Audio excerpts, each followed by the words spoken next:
terbanyak duit 1 bilion tu.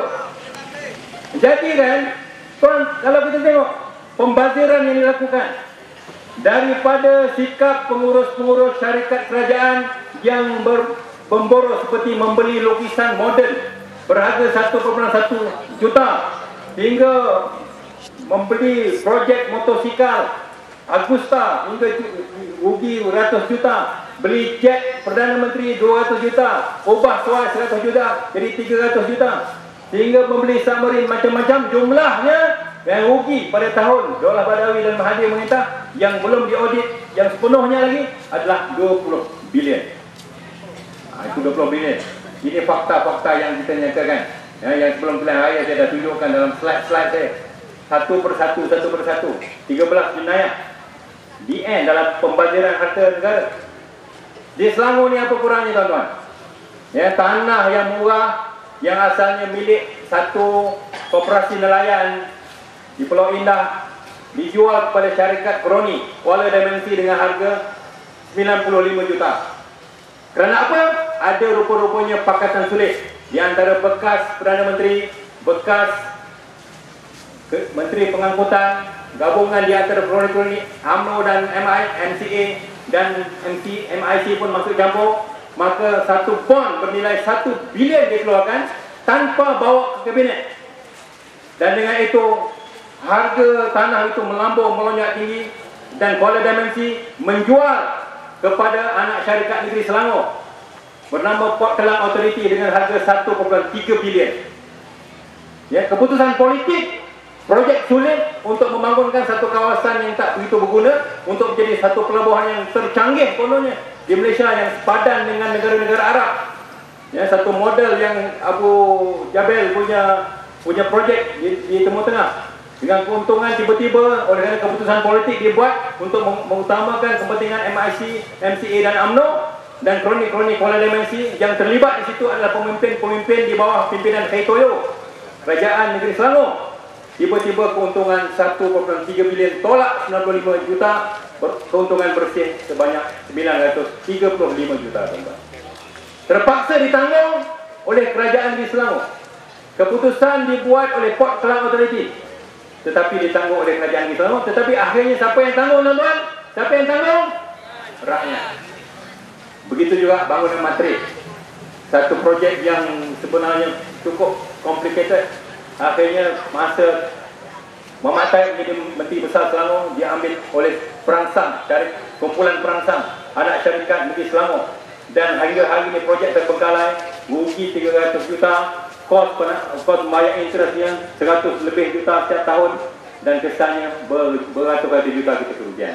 Itulah kesannya, tuan-tuan, apabila rezeki yang ada, manfaat yang ada tidak diagihkan, tetapi diagihkan hanya kepada kroni-kroni. Dan itu yang besar-besar. Sampai yang mudah-mudah lah contohnya, tuan-tuan. Rumah yang diadakan, rumah Esko, konon-kononnya dalam Esko di Negeri Selangor pada pentadbiran Khay Toyo, dia nak Esko ni efisien, cekap, datang mesyuarat cepat, cekap masa, mengandalkan mesyuarat dan tindakannya segera. Oleh kerana itu dia nak adakan kompleks Esko di Negeri Selangor. Jadi mereka pun mengantarlah ahli-ahli Esko pergi ke negara-negara luar, pergi ke Eropah, pergi ke Amerika, akhirnya bertemu di India, sebuah negeri nama Uttar Pradesh, di mana menteri-menteri kabinet negeri tersebut duduk satu tempat, satu kompleks. Jadi bila balik diluluskan dalam kabinet, dalam Esko Negeri Selangor, projek yang sama, projek di mana nak digalakkan semua ahli Esko Negeri Selangor yang 10 orang tu duduk di satu kompleks. Maka kompleks itu konon-kononnya ada macam service center, ada swimming pool, ada dewan, ada service center dan sebagainya, dan rumahnya jumlah projeknya adalah 25 juta. Tapi kita tahu pada masa itu semua ahli Exco dah ada rumah sendiri. Tetapi oleh kerana dah ada peruntukan, sebab dah ada peruntukan setiap ahli Exco dapat kemudahan di kompleks yang bernilai 25 juta itu, maka dia bagilah anak menantu dia pakai, pak mentua dia pakai, bini kedua dia pakai. Itu jadi pembaziran, tuan-tuan. Ini daripada sebesar-besarnya projek Port Klang Prison yang menggadaikan sebanyak 935 juta wang rakyat, hinggalah pada projek membazir yang akhirnya memudahkan, memberikan manfaat hanya kepada mak bapak, menantu dan anak pinak saja, bernilai 20,000 juta, semua ditanggung oleh rakyat.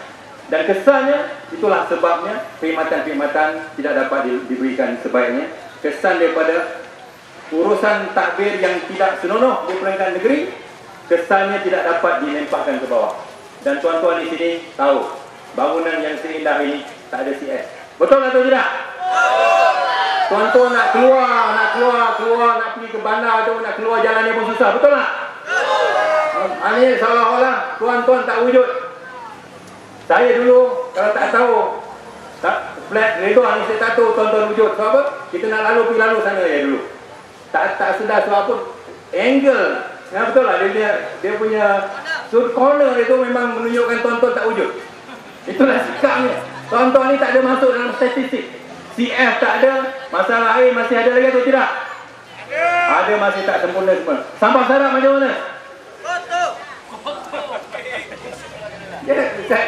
Cara jalan itu diatur kan, tidak ada memberi prioriti, menunjukkan sikap mereka bahawa tuan-tuan ini sebenarnya tak wujud dalam statistik, tak wujud dalam angka-angka mereka.